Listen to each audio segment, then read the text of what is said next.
Hi, everyone, and thanks for joining us in the inaugural episode of AmplifyU as we sit down with Katherine Ternes, the visionary CEO of Indium, to uncover the driving force behind the creation of our new learning program, AmplifyU. In this upcoming conversation, Kat shares a strategic decision to break free from traditional boundaries and release AmplifyU not as an internal training resource for Indium, but as an industry-facing platform. Discover the compelling reasons behind Indium's choice to amplify the voices of influencers throughout the industry, empowering insurance agency owners and their teams nationwide. Bolstering the independent channel is a battle we're all fighting, and agents win when we collaborate together. Get ready to be inspired as we delve into what led to this innovative step and join us in embracing the future of learning and development in the insurance landscape. Welcome to the very first podcast interview. I'm so excited to bring it to you. Thank you for being here. Thank you for listening. I'm overwhelmed by your support. Hi, everyone, and thank you for joining us for our very first episode of the new AmplifyU podcast. I can't tell you how excited I am today, and I have a really special guest. It's not every day that I get to interview my CEO, and I have Katherine Ternes here, the CEO of Indium.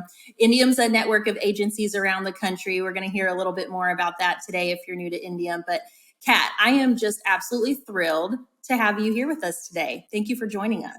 Of course. I'm comically entertained that at first you said, like, it's not every day. And I'm like, we talk every day. And then you said to interview. I'm like, yeah, I don't get grilled every day.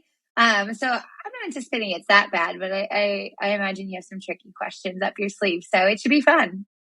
I get to ask all the burning questions today that I won't get to ask in our go-to-market meeting tomorrow. Yeah.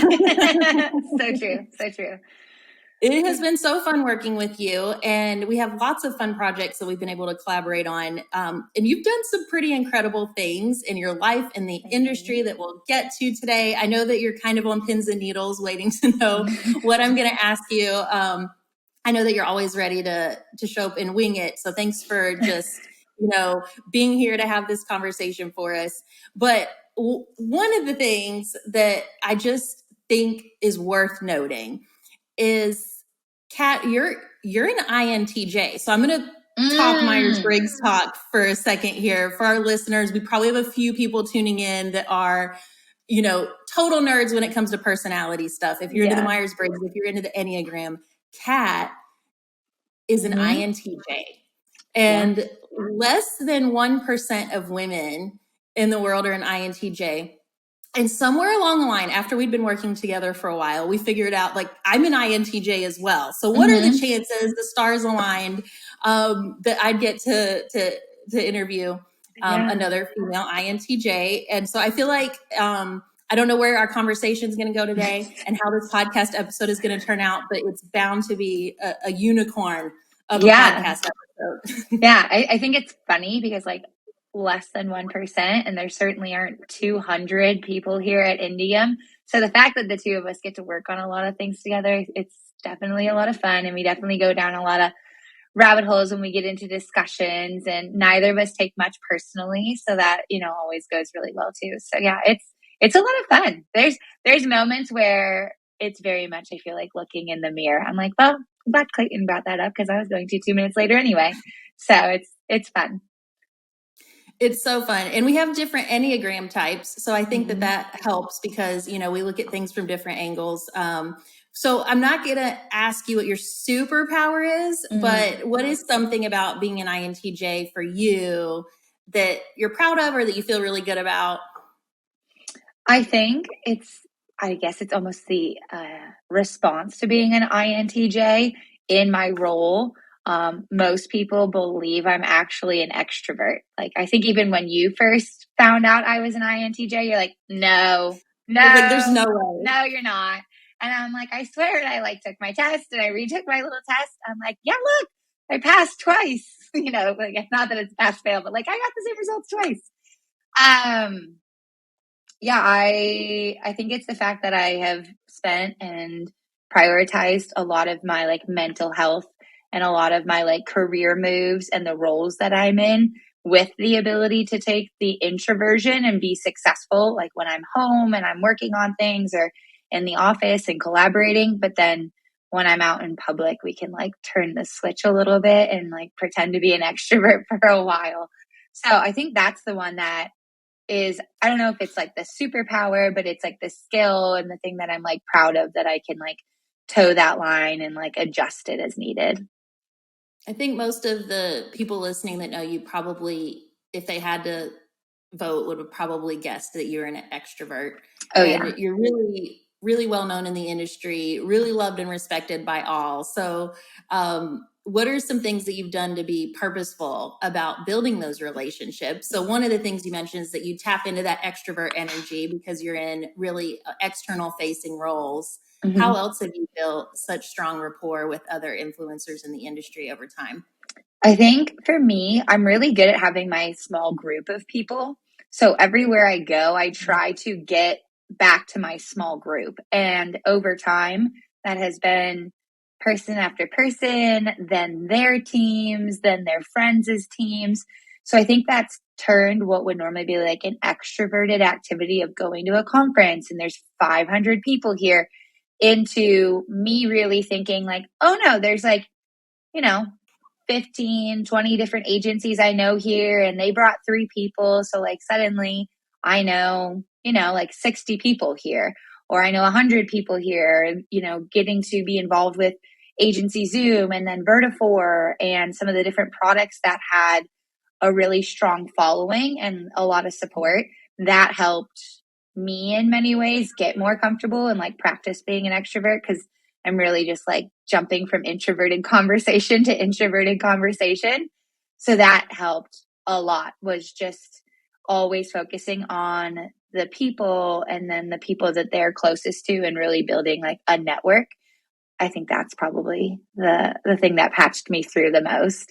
And now I do some public speaking, but like I'd rather be on a panel, or I'd rather like MC a panel. I do podcasts and things like this, but same thing, like now I'm kind of just talking to you, and yeah, sure, a bunch of other people will listen, but like no one's going to throw a tomato at me like in the middle of the speech. So there's just activities I can do that have helped me maneuver it. And even in sales, like starting my career in insurtech, very much like in a sales oriented like role, and at a company that was doing digital marketing, it still was a lot of one-on-one interactions. It was a lot of them, like the quantity was a lot, but it was still very one-on-one, which I think helped me like get over the hump of being like scared or intimidated or having to talk to new people. It was also inside sales, so I like never saw anyone's face, and most people didn't see mine. Like Zoom, I don't want to say Zoom wasn't a thing, but we weren't using it much. So I could still live in anonymity, that aside from my obnoxious voice, like most people didn't know who I was when I was first starting and getting my legs and like getting my confidence established. Most people just had no clue. And that was totally fine with me. So And I imagine that another part of being an INTJ, which from the outside looking in, you're very strategic, very analytical, and have positioned yourself in roles that allowed that to really shine. And you've been the part of several startups and SaaS organizations that were growing to scale, and were in positions where you were responsible for building teams, driving revenue, and using your skills to help the organizations grow financially. So, can you share with us a little bit about the history of your career before joining Indium? sure. So I started at a insurtech called the Shipyard, which morphed into Smart Harbor shortly after I was there. And that's where I got sales skills built out. I had a really awesome team. That's where my network first started, on both the like team member side all the way to agencies, other leaders in our space, like you name it. So that was a really great place. And there was an amazingly like gregarious, huge personality of a sales leader there. And he's still like one of my like favorite people, but it made it very complimentary for me to be the like quiet data nerd that I was. Like I didn't have to go around yelling and screaming and being the hype person, because he was like all of that and more. So it gave me an opportunity to like, to see that in practice, but not have to like fill that void until I was ready to. And then he and I actually ended up working together again at another insurtech that we went to. And in that role, really had the opportunity to start seeing where data and forecasting was very important because we were VC backed. So we were constantly having calls and conversations with our investors and getting ready to like raise your next round of funding and all of that kind of stuff. So where we didn't have a team there because we were just starting and we were just selling the first few like subscriptions to the product and such, it was okay. That again, I didn't have a lot of the like leadership, the like hoorah great sales manager traits yet. Because we just didn't have people to manage. It was just like him and I and a couple other people on the team. And I could like lean into the data side. And then when I went to Agency Zoom, I had learned how to be a good manager, not like a great manager, but like a good manager. And I had really learned how to recruit. I always loved recruiting for some reason. So when I started there, I got to build a team of 5. And that was about the right number for me to be managing at that time of my career because I could have personalized conversations with every single person at any given time. I still didn't have to be this like evangelical, crazy hype personality. One, I was super fortunate that Tolga was there, and same thing, like he's another person that has like personality for days, and he's so excited and he loves coaching people. So it was one of those things that I could coach and have like a data driven conversation and something that was more in the weeds on like strategy, scripting, things like that, like your style. And then when somebody was feeling down or like a little bummed or was just lagging on, like a Thursday afternoon, I had Tolga there to like be the hype guy. And, if we get this many calls in, if we do this, and this, I'll buy everybody beer. So those things are super fun and they're incredibly important. But I just have always been super fortunate to be in complementary roles to those types of people. And then I have been in companies that my data skill set married with like the ability to practice being an extrovert got me moved up in the companies to a point now where I'm strategizing and I have really close relationships with the leaders of those companies. So it moved me into like an executive pattern where there's not as much, I don't want to say there's not as much hype because that's not like fair. Like we talk about fun stuff, but there's not as much hype to it. I don't have to like motivate somebody out of a slump or them being bummed. I have to provide a strategic, direction and be excited and be supportive of them. But it's not as fluffy. It's not as like manufactured and it's not as inauthentic to me. Like a lot of people by now, I think as I build executive relationships with them, like, no, I care about what they're doing. I don't have to like stand up on the desk chair and like really like yell about it to like prove that anymore. So a lot of it was having a complimentary person that I put a lot of faith in and a lot of relationship with, and then being at the companies at the right time when that they really needed both people. Agency Zoom needed me and Tolga. The previous startups needed my friend Callan and I. We were both serving, in any one of those capacities, very important roles. So.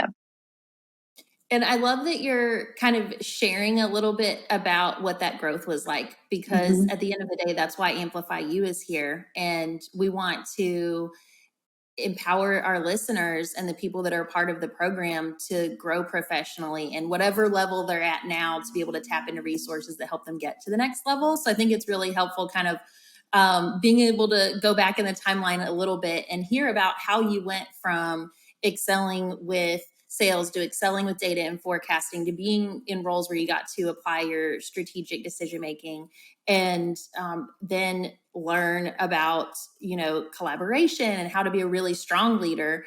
While you were in that role at Agency Zoom, some massive shifts happened and it just tons of growth. So can you share with us a little bit about what some of those accomplishments were along the way? Yeah, when I first got there, I came in to be their VP of sales because the founders had more on their plate than they could manage, even around just adding 5 salespeople. Like the idea of having one-on-ones and doing the like constant coaching and the career development, like they knew they needed a person. And I think they also had a desire at the time to do better in the independent channel. They had started to see a lot of success already there. And they had some agencies who were just amazingly supportive, but they really wanted to pour gasoline on there.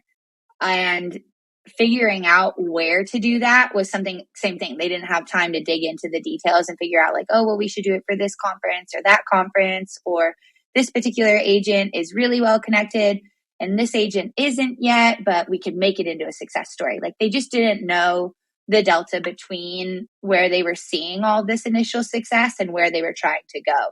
So that was my job, was to come in and help them through that. And I started as VP of sales. And then because sales was doing well, and it bleeds so quickly into marketing when you're bringing on 200 new customers a month, and we had so much inbound, I became VP of sales and marketing. So I took over our little marketing team and then continued to build it up some more, and then took over customer support very last. And then in taking over the customer support team, which is Agency Zoom's chat team, I actually bifurcated that team and I split up customer success, which to me is proactive learning and coaching and a lot more to like align your product with the strategy and the end goal of the customer. And then customer support is responsive. It's reactive to, hey, we have this question. We're struggling with this. Maybe it's even just a bug from engineering. It's nothing wrong with their strategy. It's nothing truly wrong with what we want the product to do, but it's just being buggy. Like this button's just not working. So we split up those two. We built some career pathing out of those roles, had a really amazing group of managers that led each of those departments. So that was kind of the first time that I started coaching managers, coached a manager that coached a manager. So that was interesting for the first time. And yeah, that was a lot of fun. It was a lot of work really, really quickly because all of that happened in almost 2 years, like to the date from when I got there to when we were acquired by Vertifor. And then we were obviously through much of that time going through due diligence, even with Vertifor, like figuring out, hey, we're great partners. Are we meant to be married, like long term? Let's like make this official. Let's put a ring on it. Or are we just better as partners? So we spent a lot of time in due diligence, and that gave me additional exposure to what are big businesses thinking of that startups are either ignoring or just can't prioritize yet. What are some of the indicators that are going to like sneak up on you that you can start to plan for? And I honestly think the due diligence process and then just being exposed to the way that Vertifor thinks is very much checks the additional boxes on why I felt prepared to come to Indium, where, I mean, admittedly, like many times I feel out over my skis, but it gives me the framework to figure out, why does this work? Why does this not work? How do we go back to the basics to make sure things are working? So, absolutely. And the approach that you took to after the stages you described of working in sales and then marketing and then customer support to then being like knee deep in the financials and understanding the revenue and how it works and the nuts and bolts of how you would drive those numbers while you were in that stage uniquely positioned you for a role like what you're in now as the CEO of Indium, where there are a lot of knobs and dials and things that need to be strategically viewed with a long-term vision. So you've got to like be in the weeds, know the details, and then also have your sights on what's coming up in the future. So you've had an action-packed year. Let's talk about what happened last October. So you signed paperwork to become the CEO of Indium before you turned 30? Yeah, technically I was already working on things for Indium before I turned 30. My like first day officially on the job, where the board like introduced me to the staff, I was 30 and 4 days old. So I missed it by a tiny, tiny window to like officially be in the CEO seat prior to turning 30. Yeah, like so close. But all in all, yeah, like agreed to do it, had a game plan, scratched the game plan all before turning 30. And then, the end of October, went from there to the end of the year to figure out and assess like what this year was going to very much look like. And started recruiting people in like yourself to the organization to make sure that their vision of their own teams was well represented and their subject matter expertise, because they certainly don't know everything, as well as I know like the background of some sales and account management practices. So all things considered, yeah, started getting things sorted out in very end of October, and then really started, I think, making the initial forward progress on what Indium will grow up to become starting like early January. So yeah. Well, congratulations. That's a huge accomplishment. And being able to step into a CEO role at the age of 30 is something that a lot of people in the business world aspire to do. And you had to make a lot of strategic decisions along the way to position yourself to be able to not just have that one opportunity, but the other opportunities that were on the table as well. So when Indium approached you about this, what was it about Indium that made it the right fit for you at that moment when you could have taken your career in a lot of different directions? I think I had a couple offers around being a CRO at different organizations, some larger than Indium, some back that they're still in the VC space, you name it. So there's like a variety, but all very much like a CRO position. I'd been offered a COO position, and that one was very enticing to me because it's I think the introverted version to me of being a CEO is being a COO. So I still have like a soft spot for operations and working on that. And even here at Indium, I bother Mindy, our head of operations, probably more than anyone else. So all things considered, when I had to make the final decision on whether I was going to come to Indium or whether I was going to go to one of those other roles, one of my mentors had said something that I think I'll use as kind of my metric, like on an ongoing basis. He asked, "How long do you think you'll be at Indium?" And I said, I'm like, I don't know. Like, God, I haven't ever been anywhere very long, but that wasn't intentional. Every single one has been acquired. And I either liked the new place or maybe I wasn't like super fond of it for the point in my career that I was at.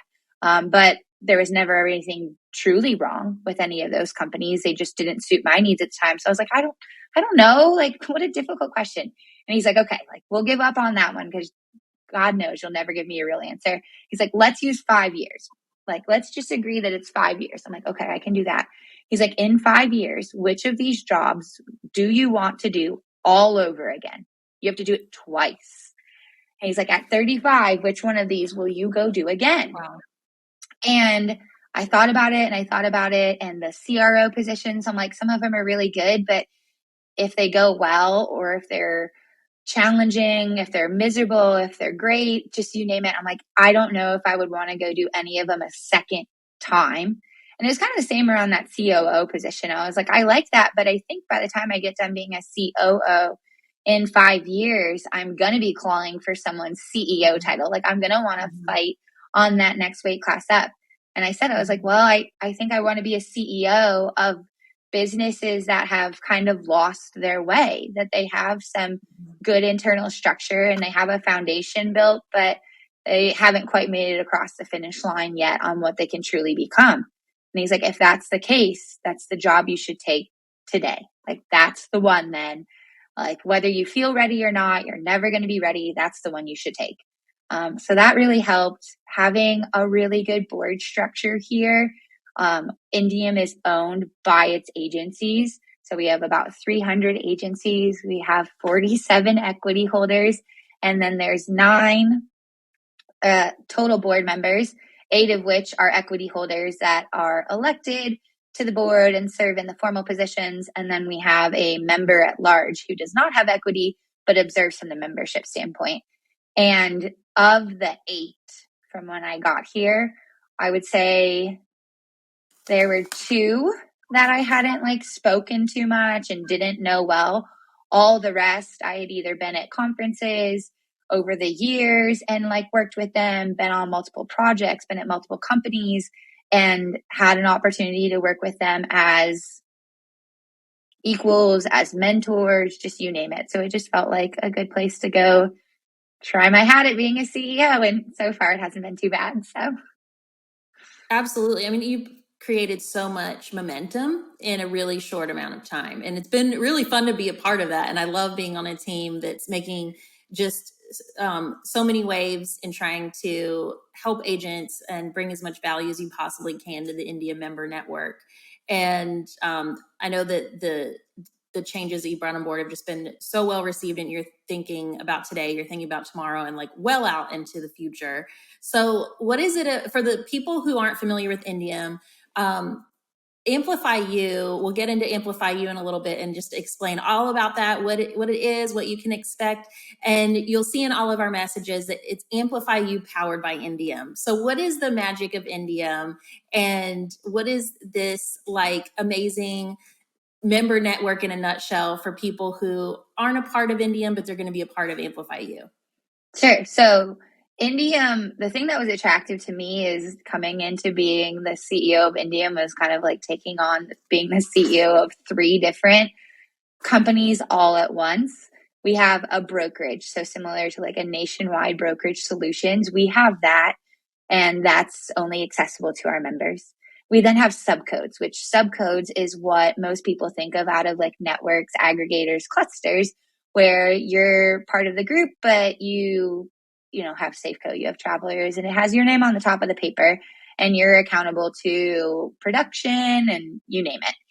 And then we have a consultancy arm too, where we help them take on new technology. We help them take on strategic projects. So we have all 3. And then we only have annual agreements, which is like the kind of hole in my head that I love because it builds so much accountability. So I can have an agency over essentially 3 years use a combination of all 3 of those pieces of the business. They could start with using our brokerage to work with Chubb for high net worth personal lines clients. And then they could build a big enough book in the brokerage that when it came time for them to renew their membership with us the next year, we'll move it to a subcode for them. And then if they ever get to a point that they say, hey, we're doing really well, we want to talk to Chubb more on our own, I want to go on Chubb's amazing like trip and vacation, this, and this, we'll move it to direct for them into that kind of like last consultancy phase of the business. And we'll still coach them on it. We'll still say, hey, Chubb's really great at this, and this is a piece of technology that would help you communicate that out to the insured, or this would help you track better your other opportunities you could put with them. We'll still coach and mentor and aggregate some of the costs, like you name it. So that flexibility and the idea that people were going to be able to hold us accountable to delivering on all of those things, but also that they would have the autonomy to grow their agency over the years with different carriers, with different technology providers, you name it, in a true, like committed, ongoingly willing partnership. I really liked that challenge. And I think that forces us to focus on providing strategic vision, to always be a few steps ahead, and to focus on each other too. There's 300 members right now. I think the secret's starting to escape that I don't actually want 300. I'd like to get us down to 250 and never have more and never have less. And that it's a group of 250 very elite, very communal, very much focused on improving our industry, first with their own staff and their own team and their own community, then with each other, in the 250, participating in the case studies and giving back, and then anything else we have to begin to improve our industry, which was one of the big important challenges as a software, technology background salesperson. You kept hearing constantly about our market getting smaller, and there's less and less independents, and they're getting purchased, or they're retiring, and they're just selling things off, and it's just shrinking and shrinking and shrinking. And I think it spurred the lack of preparation for the next generation of independent agencies. I think spurred a lot of the direct to consumer behaviors that we were seeing out of some of the really big insurtechs. I think they saw it as an opportunity, the independent agency channel is wounded, it's broken, it's not going to survive. Why would I invest there? Consumers are asking for a more firsthand experience, the Amazon kind of experience all the time. And this channel's dying. I kind of wanted to come here and fight the idea that this channel isn't dying. And if it is, like, all right, let's do everything we can. Like, let's take it into the ER and the intensive care unit, and like, let's really figure out and study what makes it better, and, you know, give it the best shot possible to survive. So that's where our goals around coaching and flexibility and really focusing on R250, and then being able to drive them forward strategically, but also share that out to the rest of the world, became really, really important to me.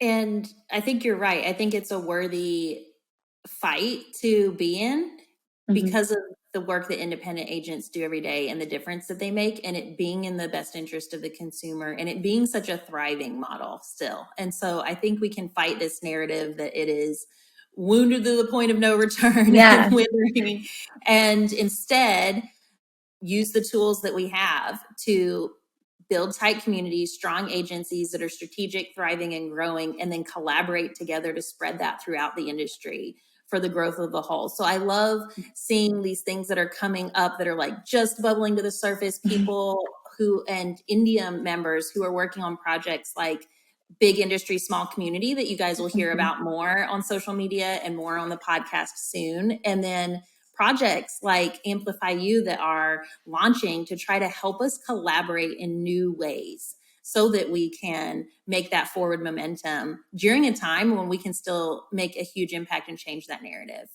Absolutely. Yeah. I wouldn't have got to a point of my career that I was able to be in the public eye or able to succeed to the degree I have if it wasn't for some of my early stage and even later stage bosses, like the people that have been leaders to me in a formal setting. Had they not been successful and had they not been incredibly driven, I also would have ran into a ceiling. I would have run out of space. I would have got fed up. I would never have stayed in insurance if I had not had those amazing leaders. And then those amazing leaders built the confidence in me to go out into the rest of our industry and begin to find other like-minded, very motivated, very great people like you, Caitlin, like we met years ago, people that are on our board, you name it, people that are involved in the big industry, like small community movement that's going on.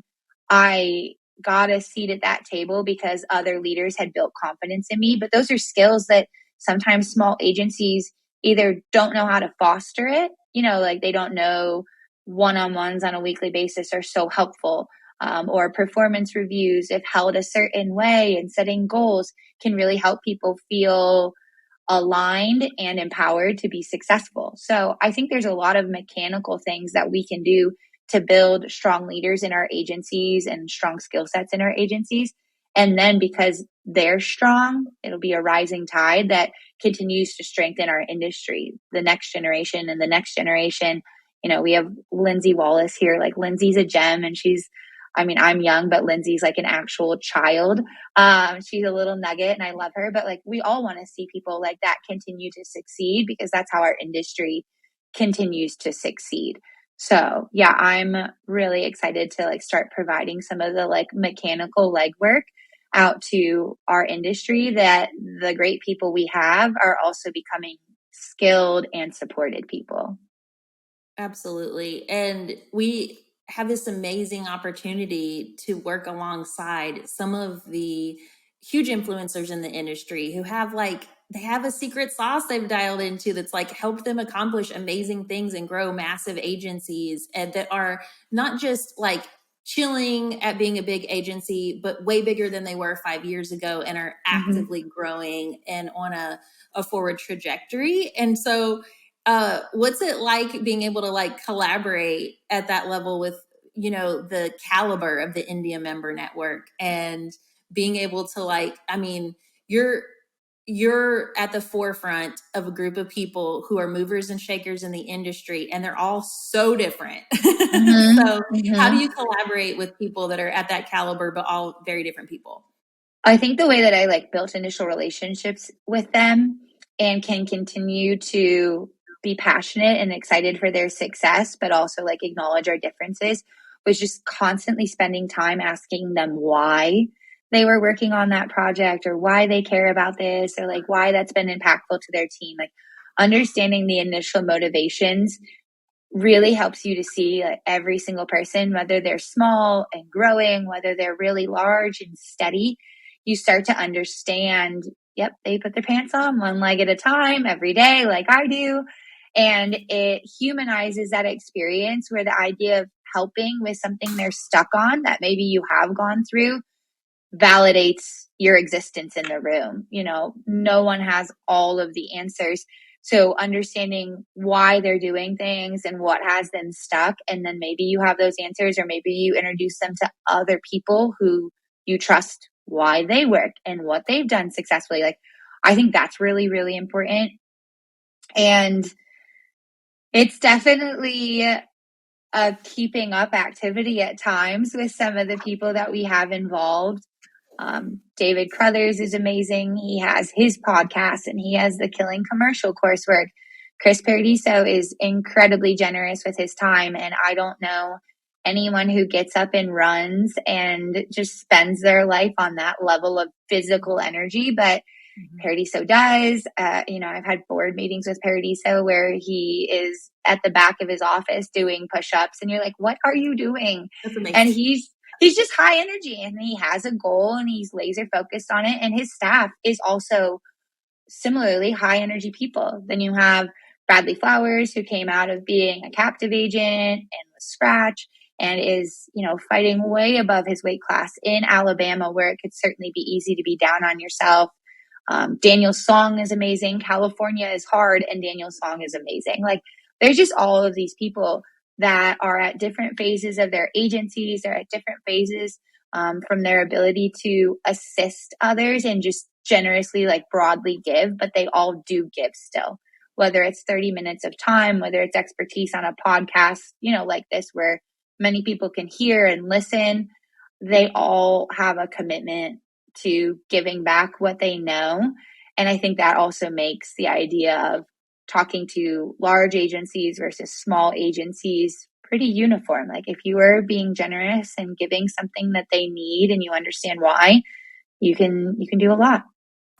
And I'm so grateful for that, because to get to this point where we're able to launch this resource for the industry, all of the names that you just mentioned, David, thank you so much for your support and everything that you've done to help AmplifyU get off the ground. And Chris Paradiso and Bradley Flowers and Daniel Song have been huge supporters. And it's incredible to see the commitment that they have to giving back to the industry. And that's the dream and the vision that I have for AmplifyU, is that it isn't just about one person or one small group of people, but that we use it as a platform to amplify the voices of the agents that are out there every day doing the work, paying it forward, helping each other, and collaborating, so that we can have a small community, a tight community that's elite within an industry that has so much opportunity. And so thank you, everyone that we just mentioned, for everything that you've done to get us to this exciting point of being able to launch. And that makes me want to ask you the why question, Kat, because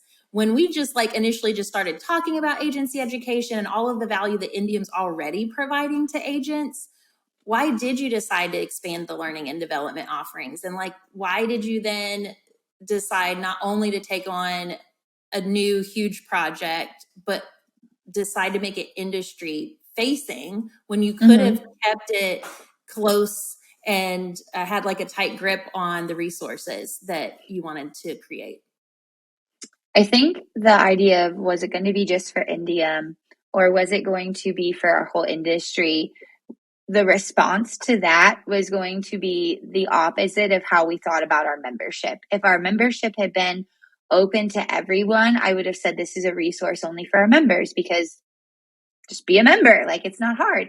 As we drew to the focus of helping 250 agencies really, really well, and when I looked at the 300 we have, and being more than fortunate to be able to fill 250 spots very successfully, those 250 were some of the names that we listed. So it became very apparent that these are generous people with a phenomenal amount of expertise and ambition and willingness.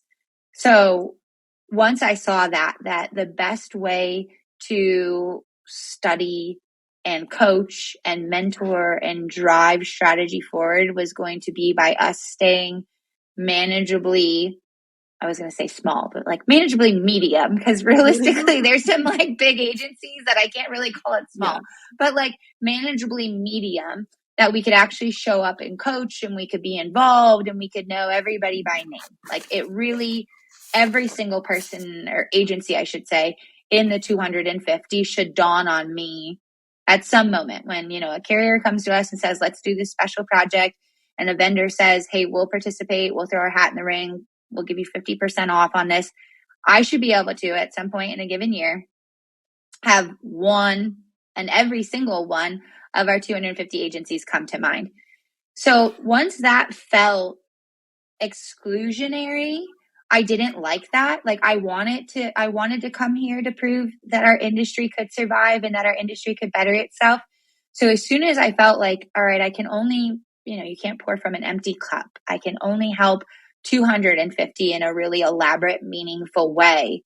That's when I got to the idea, well, what can we learn on behalf of all of these people, and what can we facilitate based off of the generosity and a little investment of our own to still better support our industry, and have people really understand like what we're passionate about, and the fact that we're not just a network, and we're not just a brokerage, and we're not just a consultancy, but that we really are balancing all three of those things.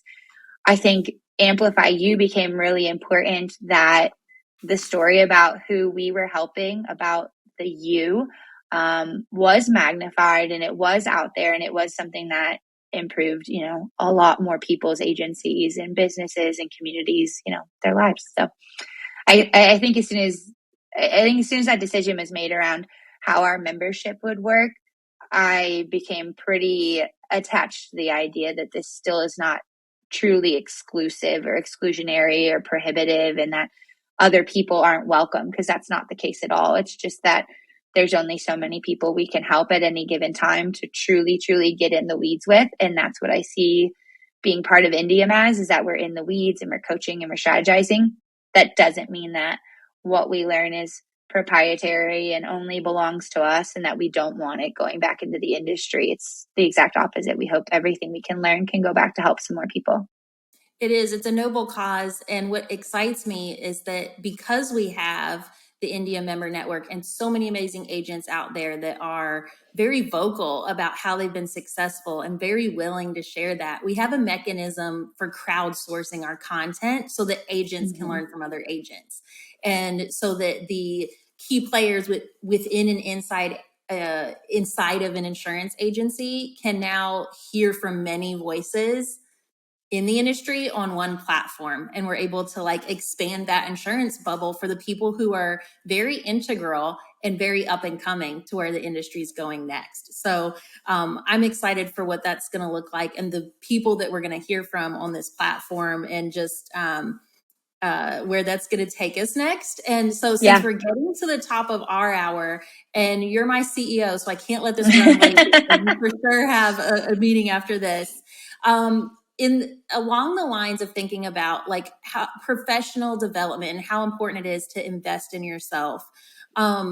We're an industry that needs more powerful women at the forefront. And you know many people that are movers and shakers and very up and coming key players. What advice do you have for that person who is working really hard right now to leave a footprint in the industry, get to that next level, and keep their sanity all at once? Yeah. I think it's figuring out what you're good at and passionate about, because you can't do everything.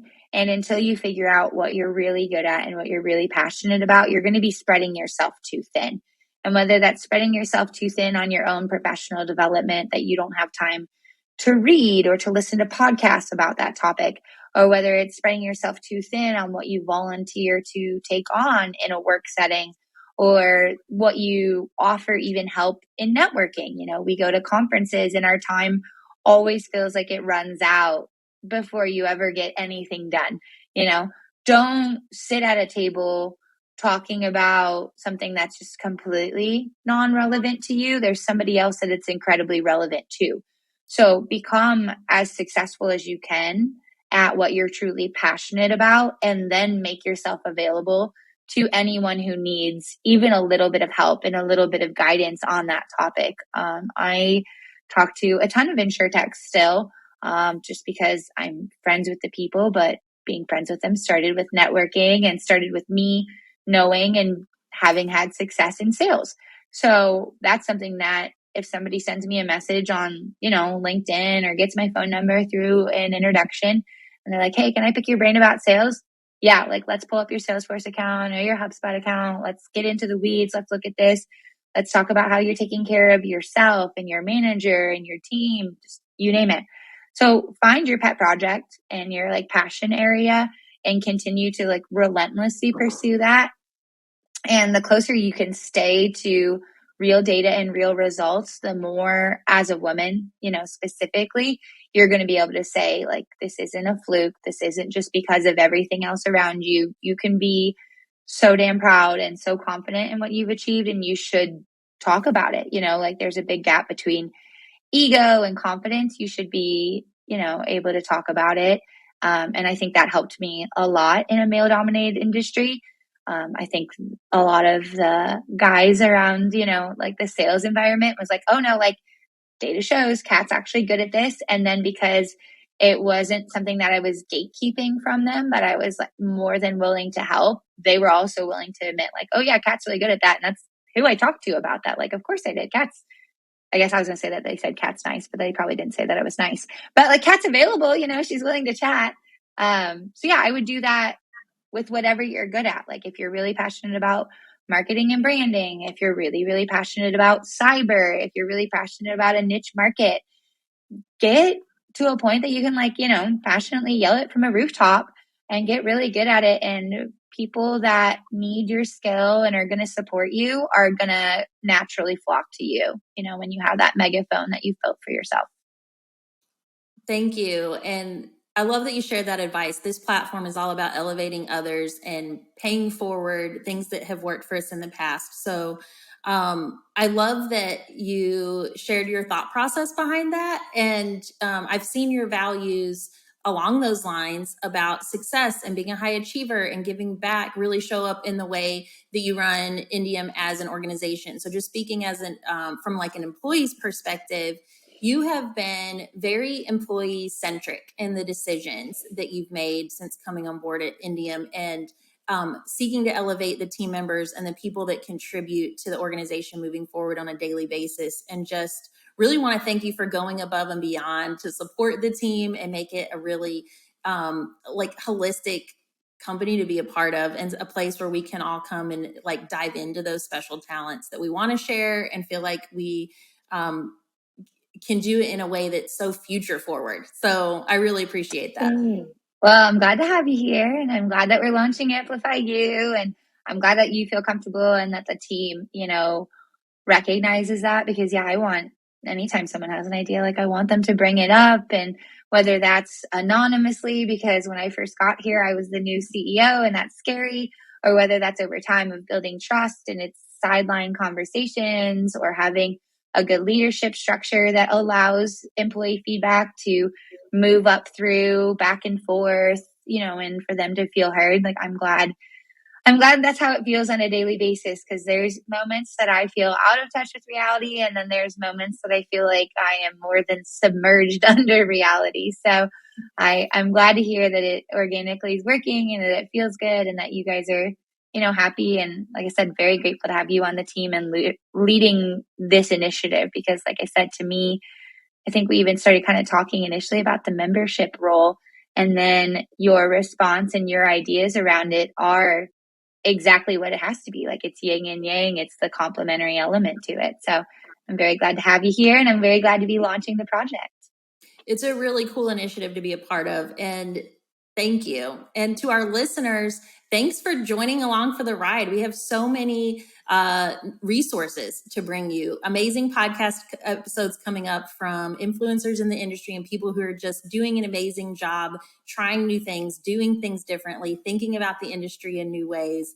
And Kat, you've really been the driving force behind taking this stance that this will be a tool that gives back to the industry, and that bolstering the independent channel is a battle that we're all fighting. And we see AmplifyU as being really pivotal in that. So thank you everyone for being here, for helping us launch this cool new thing. Can't wait to hear from you all and your ideas, and just continue to collaborate and try to bring you resources that help amplify your voice in the industry and the role that you're playing to make this industry a greater place.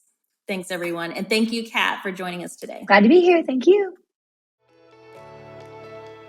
Thank you for joining us for this episode, where we give you a taste of what the AmplifyU program has in store for you. It's more than just a podcast. It's a comprehensive suite of resources designed to ignite your growth and success in the insurance industry.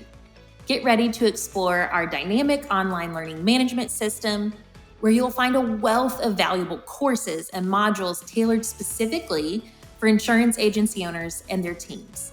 We'll also highlight our calendar of virtual training workshops, where featured guest experts share their expertise and provide actionable insights. And for those seeking an immersive learning experience, we'll discuss our exciting training boot camps designed to accelerate your progress and build community. The AmplifyU program is your one-stop destination for future-forward education and resources, and we can't wait to share it with you.